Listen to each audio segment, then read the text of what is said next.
Hello, my name is Josh Atkinson, and you've once again stumbled upon my oil painting YouTube channel. Before I get started, I wanted to ask everybody to hit the like button, the subscribe button, and the notification bell because when it comes to the YouTube algorithm, I demand a recount. That's right, Halloween is over, though never in my heart, and now we have to deal with the frightening holiday, Election Day. So, in honor of this occasion, I have painted this portrait of Bernie Sanders to discuss in today's video. He is not running, so you should not write him in, but I will tell you how I arrived at this portrait during the time lapse.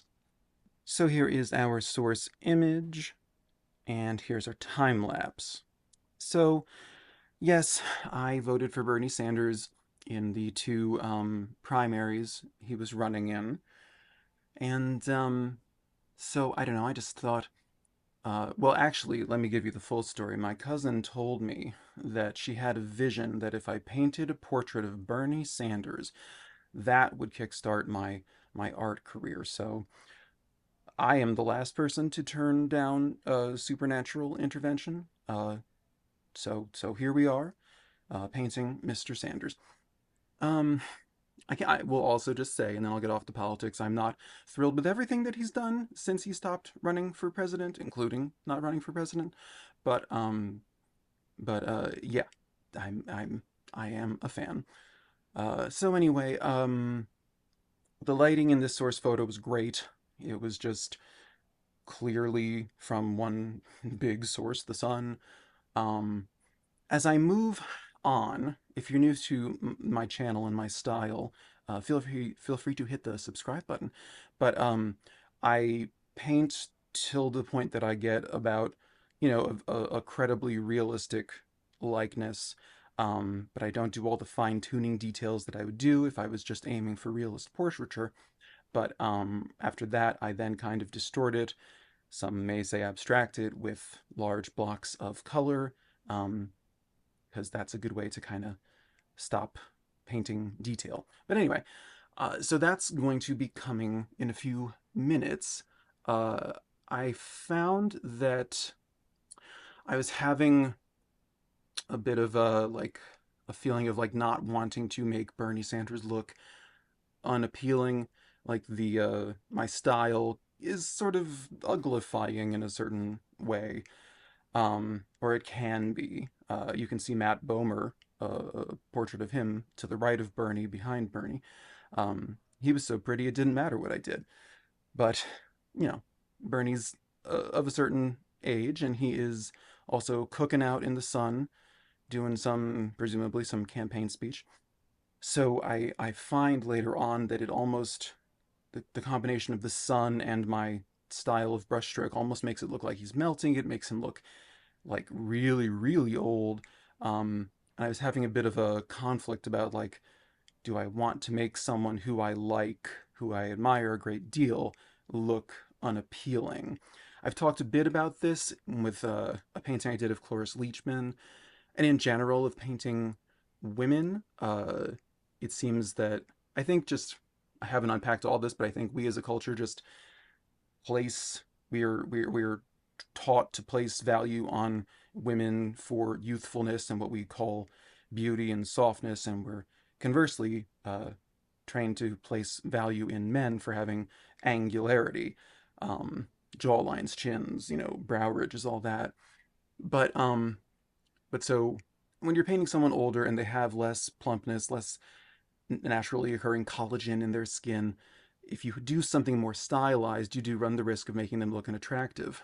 So I didn't want to do that to Bernie. If I was painting Ronald Reagan or Donald Trump, then I would have been more comfortable doing that, or a lot of other people, to be clear. But anyway, I in the end I just kind of go with it anyway.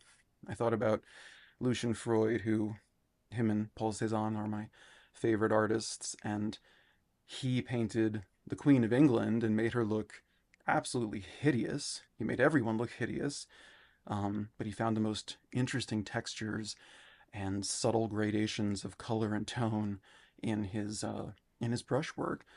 So I thought, well, if Lucian Freud can do that to someone who could like literally, I don't know, put him in a tower or something, then I can risk making Bernie look less than beautiful. And I think we can all say, if you have critiques of Bernie Sanders, I don't think vanity about his appearance is among them. But anyway, so now I am at the point where I'm content with the likeness, give it a good 96 out of 100. And now I am looking for places to impose color. I back up. I'm finally using brushes with long handles.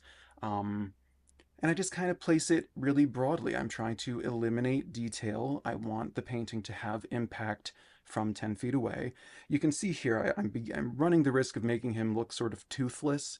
I address that later, not because of trying to make him look more handsome or something, but just because it's inaccurate. He has teeth. Um, but so anyway, I keep the style going, but I find plenty of opportunities for blue and green in his hair, plenty of red in his skin, certainly out in the sun. Um, yeah, this was interesting. It's always cool to do a little bit of an ego check about like when you're painting someone that you have good feelings about, are you as brave? Are you as do you stick to your guns to the same degree that you would when you're painting someone who you have no qualms with making look, hideous? But yeah, so and anyway, on the whole I'm pleased with the outcome. You're also going to see I got to use another color MVP that I basically never use, but I used phthalo yellow green in the background because I don't know. I guess I'm supposed to believe because everyone on YouTube says that you can mix a really beautiful secondary color by mixing the primaries, and of course you can arrive at good colors mixed that way, but I can't make a green as vibrant as phthalo yellow green by mixing cad yellow and ultramarine blue. I just can't. So I got to break that out, put it behind Bernie. The colors really work together. The blue plus the red in the forehead plus the green. Real good harmony, I found. So anyway, um, yeah, this is the finished painting. It is an 11 by 14-inch canvas panel. It's an oil painting.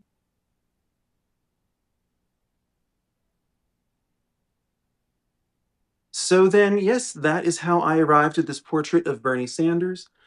I'm very happy with it. I'm like really happy with it.